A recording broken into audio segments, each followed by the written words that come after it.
Hello Flosstube, good morning. This is Lori of MischievousStitches. If you're here to see cross stitch, you've come to the right place. I have several things to share with you this weekend, a junk and find, work on some focus pieces, a little bit of haul, and some plans. So grab yourself a cup of coffee and sit down here at the table with me and let's jump right into it.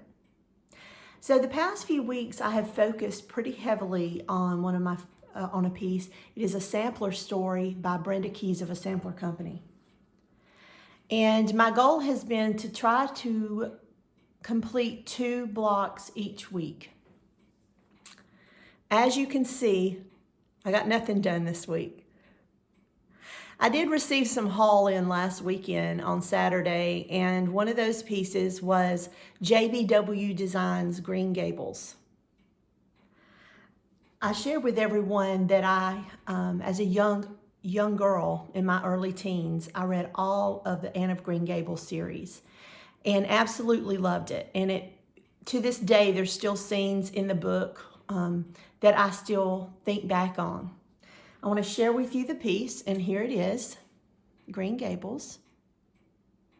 It's a beautiful, sweet little sampler by JBW Designs. I'm not going to show you the pattern, but I want to show you that this sweet little pamphlet opens up and the actual pattern is on the other side. So after sharing this with you on the last video, last week was all things Anne. I started and finished this sampler this week.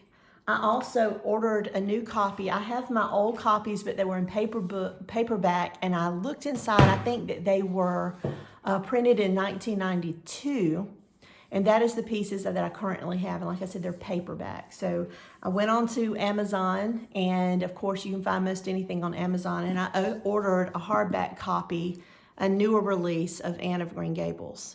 Has beautiful, beautiful cover. And I read through the first chapter, and I think over the next week I'm going to continue to reread this book. If you've never read Anne of Green Gables, it is for a young adult, but get yourself a copy at your local library or download it to your iPad and just read away. It's a sweet little book. So many of you shared with me in the comments last week about your trips to Prince Edward Island. This is a fictional character, but there is an Anne of Green Gables house there on Prince Edward Island in Canada. And several of you shared with me that you visited there and the area, how beautiful it is. And I want to thank you for sharing your stories with me because I read every single one of them. But now let me show you the sampler.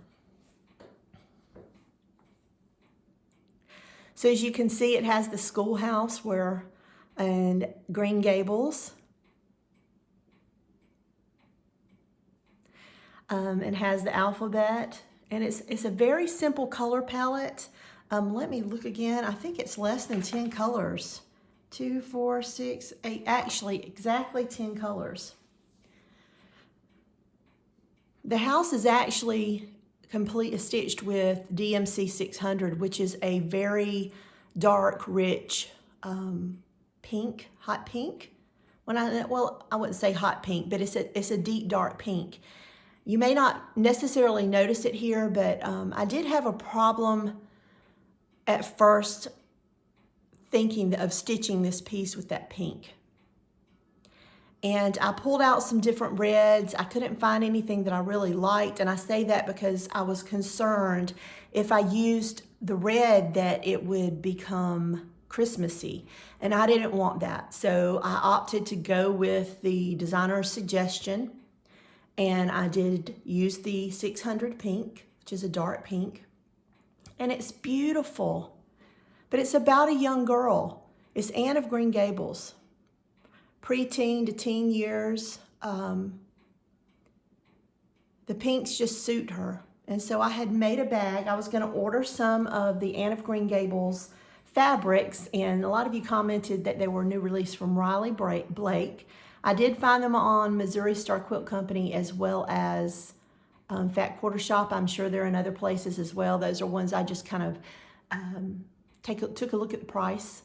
I do have about 4 different yards in a shopping cart somewhere online, but I have not pressed purchase yet.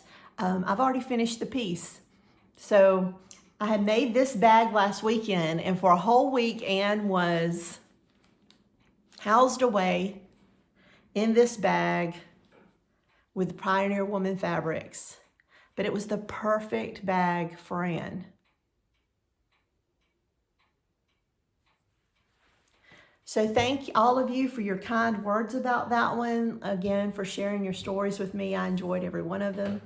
And with this piece, as you can see, I've got a good bit of, this is 40 count, and I need to share that as well. I used the Call for DMCs. It is stitched on, not 40 count, 36 count. It's a 36 count platinum Belfast linen. It's 2 strands of DMC over 2 linen threads.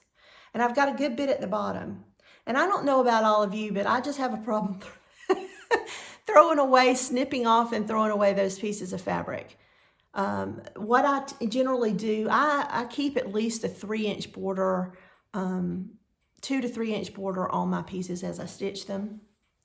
And this piece of fabric I ordered from 123 Stitch, and it was a 13 by 17 cut. So I'm going to cut this portion off, and the other piece that I shared with you last weekend as part of my haul, which is an Abbey Rose Designs Heart of Hearts. I'm going to cut that piece off and put it here. And I have some of the antiquing spray, so I can antique this linen up a little bit. And that's going to caveat me into the next thing I want to share with you, is that I'm already making plans for the next couple of months, and one of those things are in May. And I'm not rarely on Facebook anymore, but I have heard from many of you out there in Flosstube land that the Facebook group for Stitch Mania is going away at some point soon.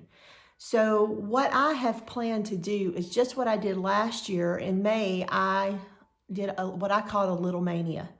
So what I only focused on was things that I knew that I could finish within the month of May. And at the point where I knew I wouldn't be able to finish a piece, I stopped.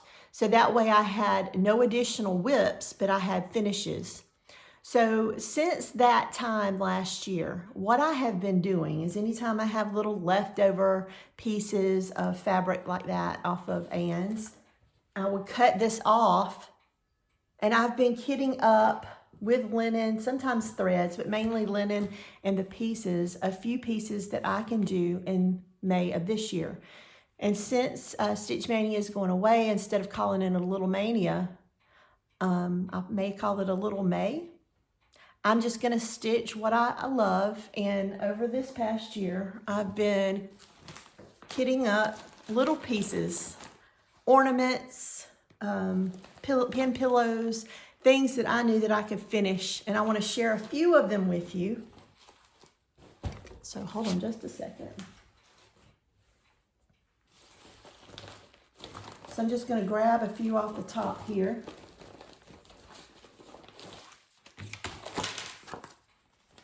And like this one, I don't have a piece of fabric yet, but this is Heart and Hand, December, and this Santa with his little, he comes around the edge border, the edge of the border with his sleigh and his reindeer.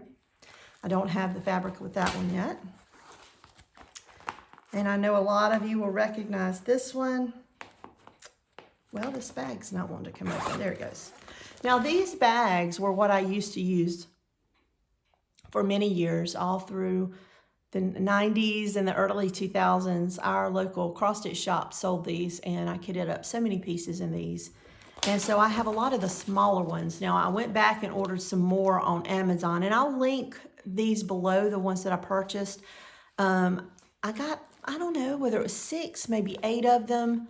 Might have been 6, because I think that there were 3 or 4 colors. But anyway, they're perfect for hitting up smalls. And let me get back to sharing with you this piece. So this is an older piece. It's Pumpkin Spice Farm. It came out a few years ago. It's been very popular for all of us that loves everything pumpkin spice. And I have it kitted up with a piece of linen left over from another pattern once I finished it up. And so that's what I was saying. I've done this for several pieces like this for the coming May. Now, which ones I'll stitch, I don't know. I think I'm going to leave myself open to just grabbing from this bag and from this basket of where I've been keeping them. But here's another one. This is one that was gifted to me by my friends Diana.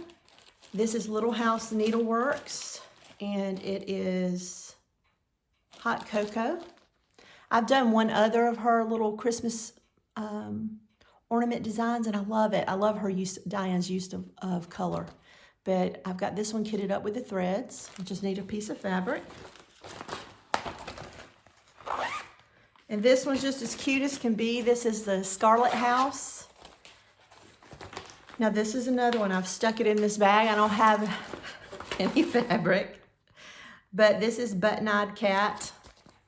I couldn't pass that up.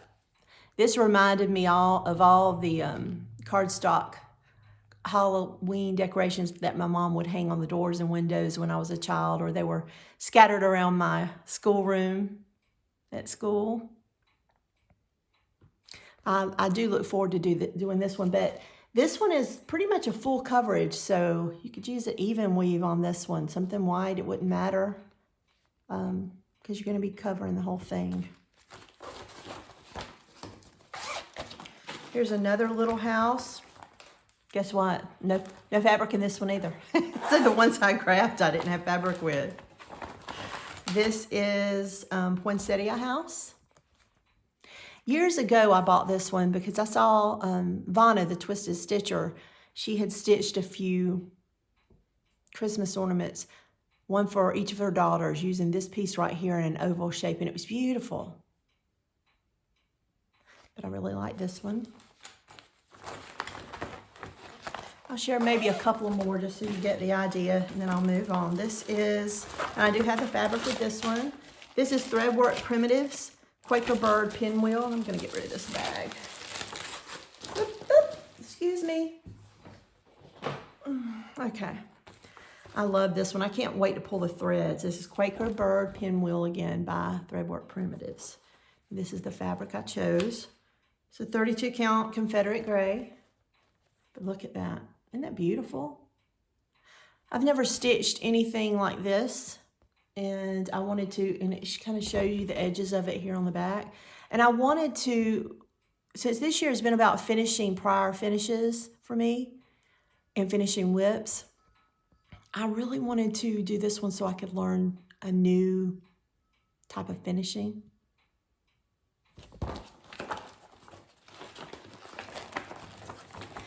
And one more.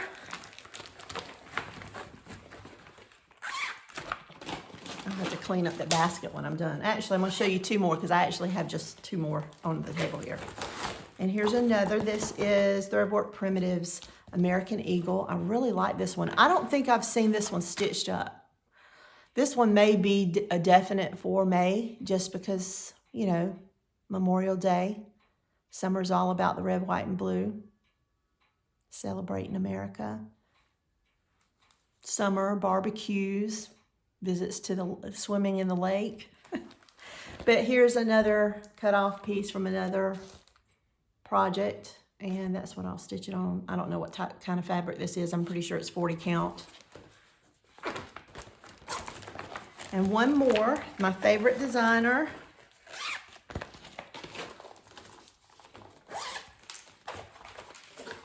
This is a Merry Christmas sampler. I've seen this stitched up by many of you out there in Flosstube world. And I've got a piece of 40 count French Country Mocha. I think it'll go perfectly on that. And I think this one is a little more stitching than you would anticipate. It's not a small. It's actually, as a 40 count, it's 6 1/4 inches by 5 1/2 inches. It doesn't give me the stitch. Oh, there's the stitch count. 127 by 111. But anyway, so I continue to do this and will continue to do this when I get some smalls in. Just put them in my basket and try to get them kitted up. I really enjoyed May last year doing just those small pieces.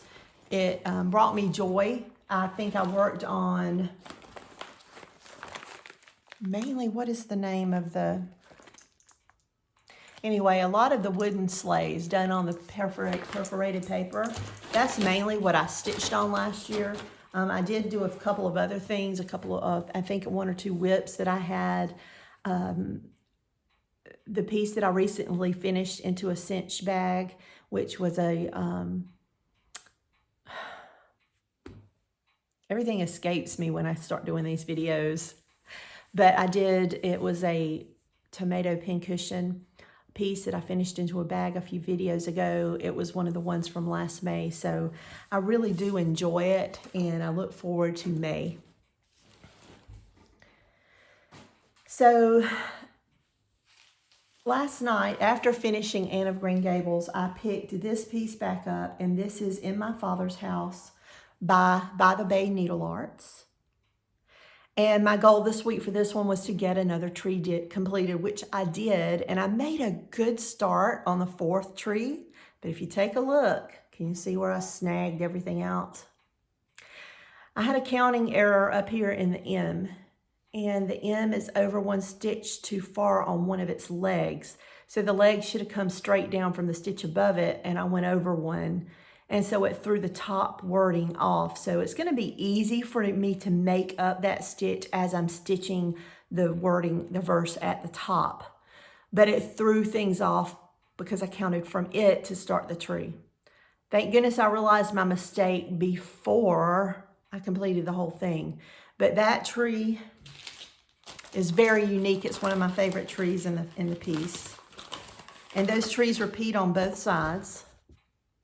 It's this tree right here. It reminds me of something in a Dr. Seuss book. Actually, both of these do. A little bit of whimsy there. So I really loved these trees when I bought the pattern years ago. And I'm looking forward to stitching this one. But I'm really looking forward to getting into that house. So today, instead of picking up a sampler story, I really did need a break from it. It's over 1. I'm having to stitch it, or not having to, I choose to stitch it in my frame. I have an LBC. A lot of people have asked me that recently. I have an LBC table clamp frame. And I have a small wooden TV tray that I clamp it to, and so I can pull and push that TV tray away from me as I stitch as I need to get up or grab a glass of water or what have you. It makes it really easy, but I'm two-handed stitching. I'm a left-handed stitcher. My left hand is always at the bottom of the frame, and my right hand is at the top. And I don't stitch like this. I held the needle like this. It's odd. I just do. But a lot of people have asked that, how I stitch. And I don't just stitch in on the stand.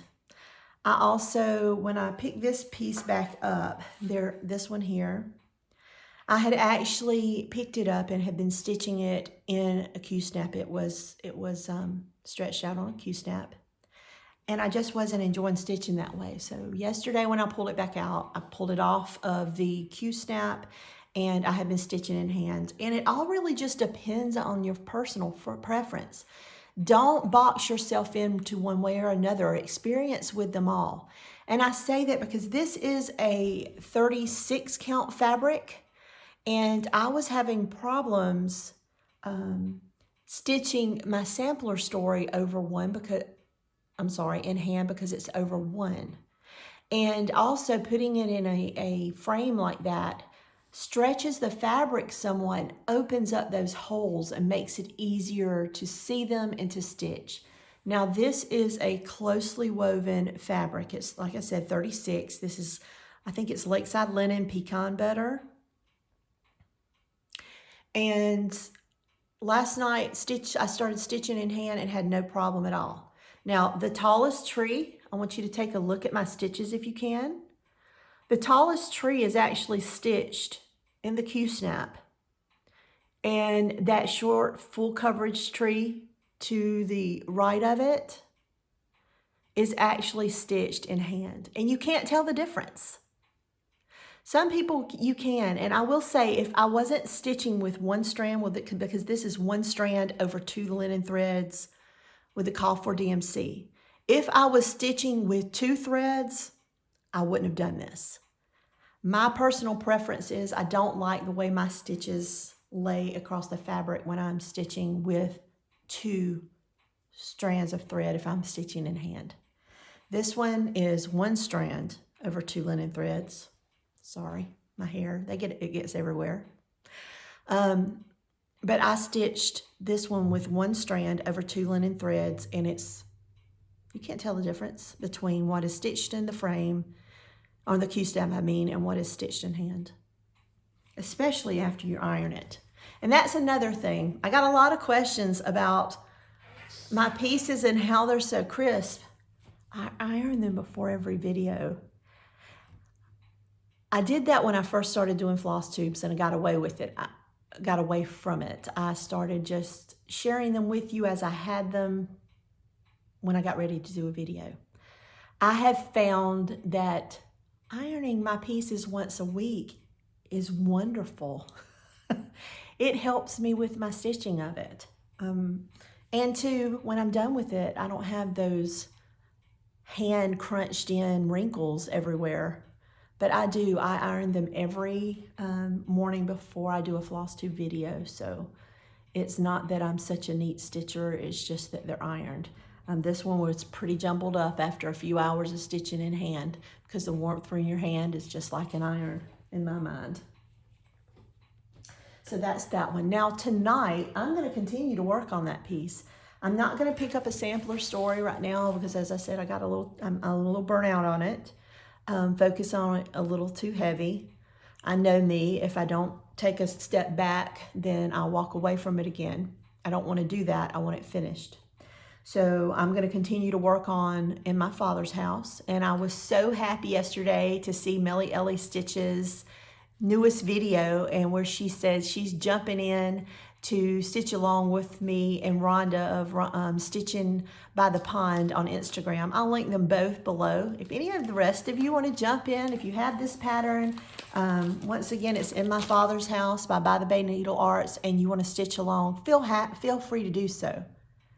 But I was so happy to see that MelyEllyStitches is going to join along as well. She was supposed to start it yesterday, so that is another reason I picked this up instead of plugging away at a sampler story. I picked this one back up to stitch with her, and I reached my goal. So this week, I'm gonna just say right offhand, I have no plans to pick up a sampler story. I'm gonna continue to work on In My Father's House. So speaking of my father, this is another whip. It's one of my oldest whips that I shared with you guys when I did my whip parade several videos back in January. And I had lost the pattern. I couldn't find it. I am going through my things, organizing them, and I found the pattern. And this is Christ in Gethsemane. I changed the fabric color. I don't know the fabric color. I do believe it's on either a 28 or 32 count. I really need to count the threads.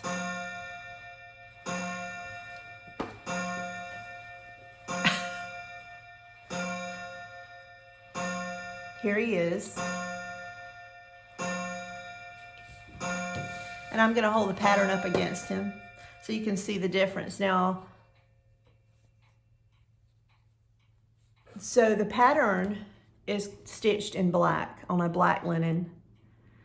And my piece is as you can see, a hand-dyed linen. I don't remember the color. I didn't write it down. Actually, let me look in the pouch, because the stitch shop that I purchased this from years ago used to give little cards when we bought the linen. I don't have it. But they would give little cards when we bought the linen, sharing, and I might have it in this one. I want you to see them.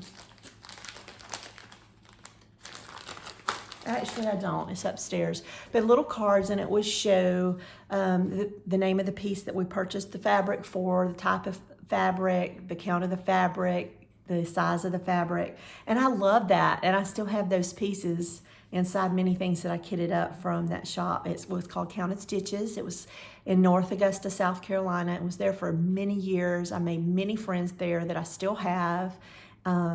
Actually, we got away for a weekend last month. It was Jane and Mary and lots of other, Janine, Diana, lots of women we got together and stitched for a weekend. It was wonderful. It was wonderful. It was the first stitch getaway I have been on in over a year. We all know. But anyway, back to this one. I bought this years ago from that shop, fabric from the shop, and this is as far as I got because I had lost the pattern. So next month in April, whether I am finished with In My Father's House or Sampler Story, I'm going to pick Christ back up. In the month of April, with the coming Easter holiday, I think it'd be a good idea for me to focus on him right now. With everything going on in the world and in my life and the loss that I've experienced over the past couple of years, I'm going to focus on Christ next month. So I'll pick him up, and it'd be nice if I have a finish, but we'll see. Once again, here he is. So I'm looking forward to that.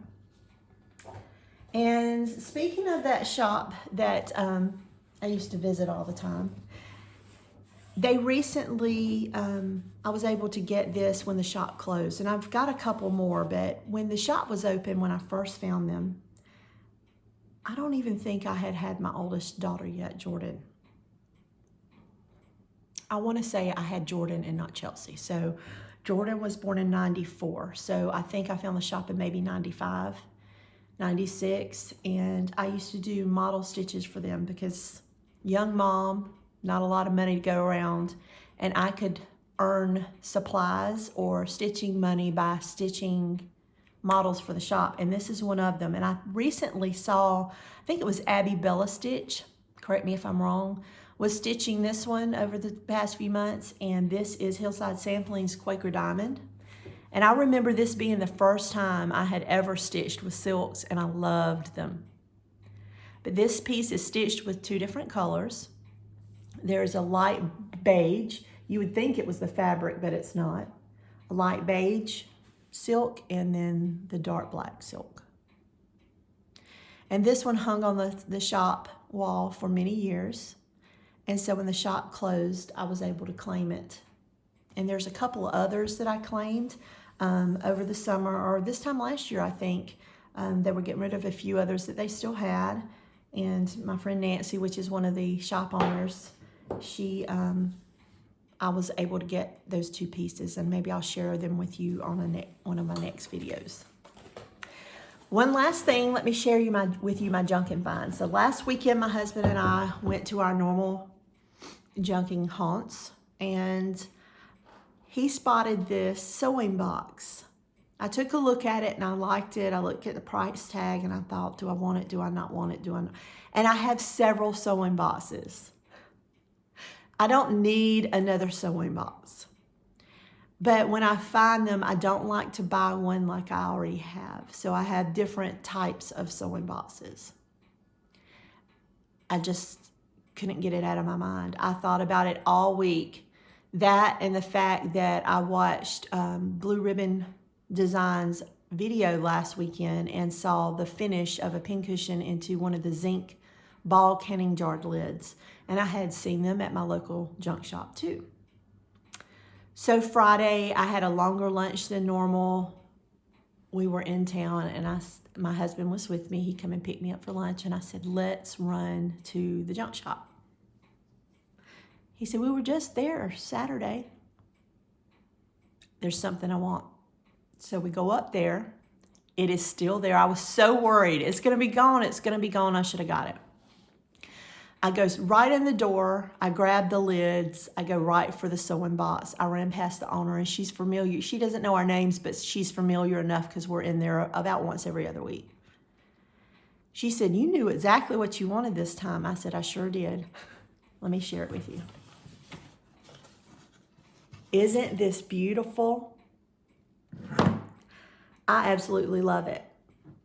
Now, as a young girl, I can remember the cabinets in my kitchen, in my home, were this wood color, maybe a little more stained, a little redder. But these are the same hinges that were on the cabinet doors.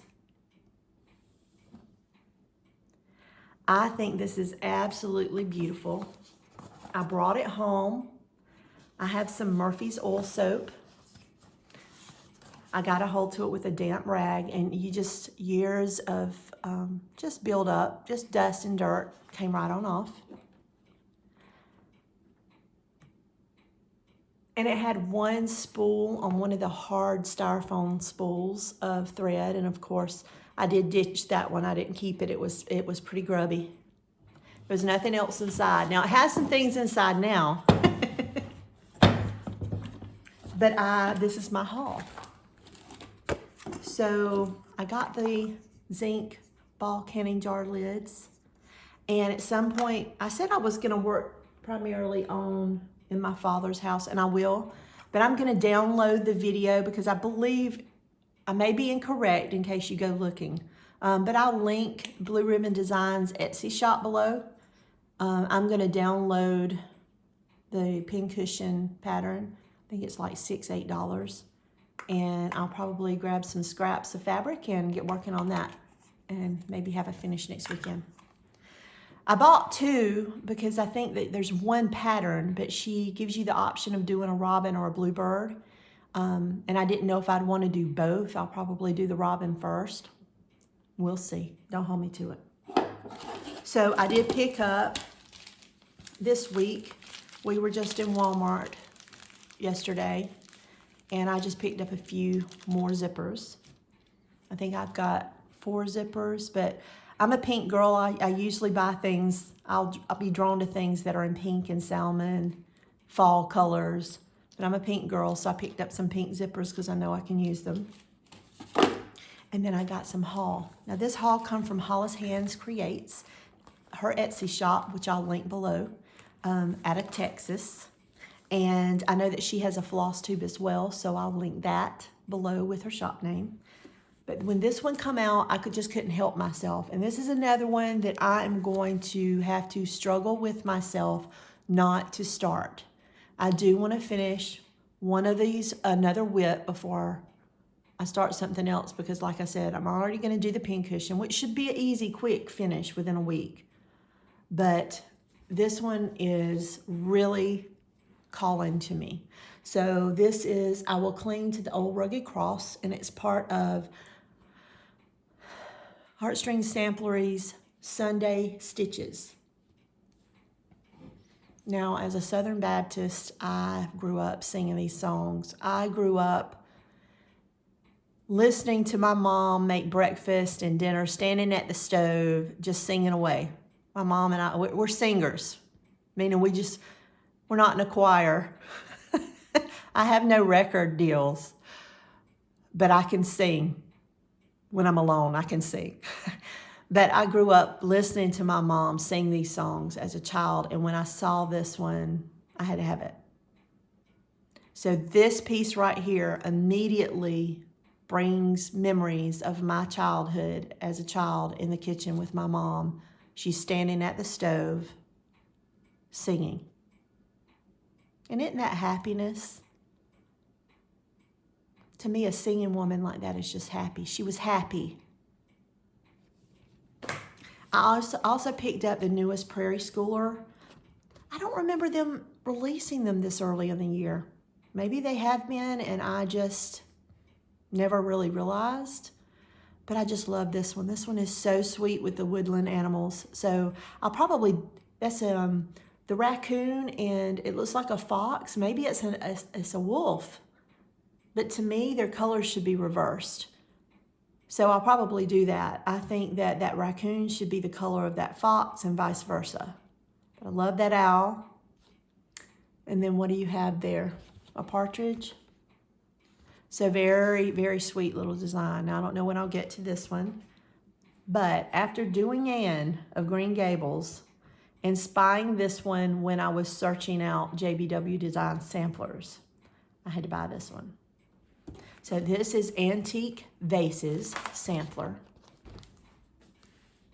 Now I'm going to pull Anne of Green Gables back up as I show this one. And I'm going to do that because of those of you that are not familiar with not Anne of Green Gables, with JBW Designs and her use of color and her design style. I want you to be able to compare it. She's very feminine, very, I would say, French country color palette. So hold on just a second, let me grab it.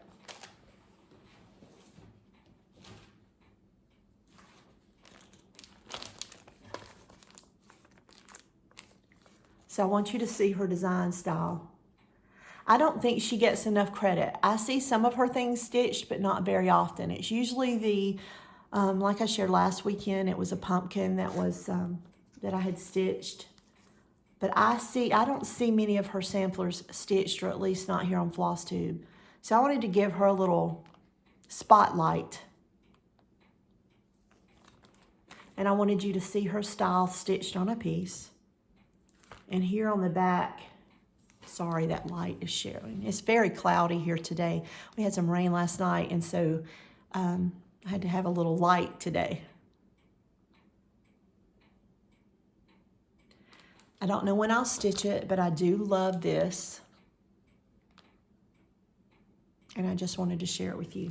So there's one other thing I got this week, and I actually got it yesterday. So we went out to eat at one of our favorite places to eat yesterday. We're getting out a lot more now, and I'm loving it. And I stopped by another drugstore, and I picked up this. Now, I pulled it apart. Now I wish I hadn't. But this needle, which is very large, was stuck down in the center of the bottom one. And I'm like this. And now I can't get it back in there. So like I said, I should have pulled it apart. But anyway, so that these were stacked. These two were stacked, and I should have left it stacked. But last year I did share with all of you that when I spy a pincushion, tomato pincushion, I've got a thing for them. So I have my mom's. I have lots. Every time I see them, I pick them up. And eventually I'll have some type of display. I really want some bookshelves up in my stitch room. I love the wall space to hang my samplers. But as I'm collecting other stitchy items like tomato pincushions and like the beautiful, let me share it with you one more time. My beautiful sewing box. I want to display them in my room. I want them to be seen. And right now they're displayed. They're just displayed in the floor. Meaning I'm losing more and more floor space because I am displaying them on the floor. Now, keep in mind, unless my friend Natasha, who finally has another video out, Stitcherella here on Flosstube, if you want to check her out, I'm going to put her below. She comes over sometimes and we'll go up in my stitch room and stitch. But primarily it's just me. No one else goes up there but me in that room. And so it's cluttered chaos, and I love it. Love it. I am surrounded by many things that I love. My stitching, other people's stitching, sewing items, doilies, quilts that I've been gifted, just all the goodness, all the goodness. And it's up there surrounding me, and I love it. But I need some shelving. I want to be able to display my sewing boxes a little higher. I want to display other things. I want to have my patterns out and sorted. And right now they're in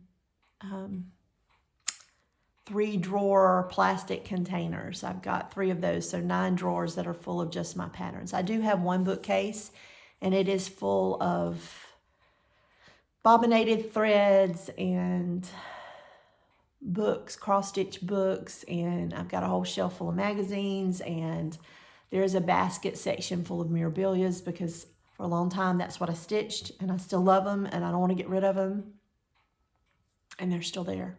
So one day I'll share that room with y'all before y'all ask, because I know that'll caveat into, can we see your stitch room? No. Like I said, it's created chaos. I love it, but when the rest of my house is orderly and that is so disorderly, it's an embarrassing feeling for me. So one day I'll promise I'll share, but until I can get past that guilty feeling of welcome to my nasty room, even though it's not nasty, it's just chaotic, I'm not going to do that. Other than that, I'm gonna read Anne of Green Gables again this week. I'm gonna work on In My Father's House. I'm gonna download a pincushion pattern. I've got another package with a few more charts from the Needlework Expo on the way in that I'm looking forward to getting. So with all of that, I've got lots of things to look forward to this week. I hope you all enjoy the video today. I want to thank everyone that takes the time every weekend just to watch, even if you don't comment. I'm just glad you're here. I'm blown away most every week with the amount of people that will just stop and listen to me ramble on about my cross stitch. Someone said last week I was joyous about my cross stitch. I am. I love it. I'm passionate about a lot of things. My family. I love to cook. I love to garden. But I really love to cross stitch. The joy is real. What you're seeing is real. But anyway, I'm going to cross a lot of X's this week. And I look forward to getting out of my yard and enjoying one of my other hobbies. Anyway, I'm rambling. I hope all of you have a wonderful week. I hope you cross all the X's along with me. And thanks for joining me in my home this morning so I can talk to you about cross stitch. So until next week, hugs and stitches. Bye-bye.